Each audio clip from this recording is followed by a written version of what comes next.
Plus d'1 million de patients atteints du palu ont été enregistrés cette année dans les hôpitaux du pays.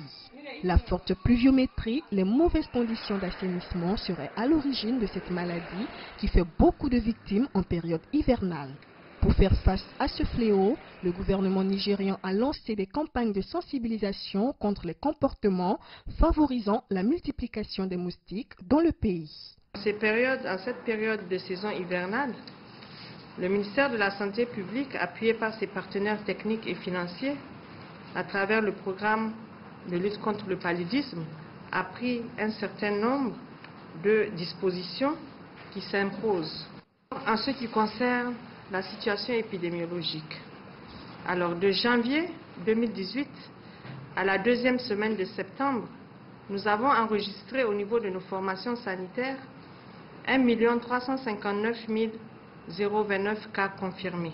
Dans le cadre du programme national de lutte contre le paludisme, le gouvernement nigérian a mis à la disposition des centres de santé plus de 3 millions de tests de dépistage et kits de traitement. Nous prenons toutes les dispositions pour en tout cas assurer une prise en charge tant préventive que curative. À toute femme qui vient en consultation prénatale, nous lui donnons une moustiquaire imprégnée d'insecticides à longue durée d'action.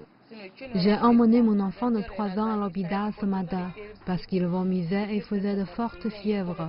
Lorsque je suis arrivée, on lui a fait le test et le résultat est positif. Il a le palu.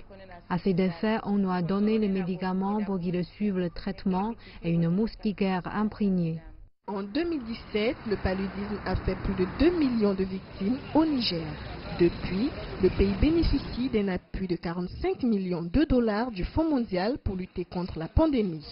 Malgré les efforts consentis dans la lutte contre le paludisme au Niger, le taux de morbidité reste inquiétant. Plus de 1500 décès ont été enregistrés depuis le début de cette année. Christina Niaouré, CGTN français.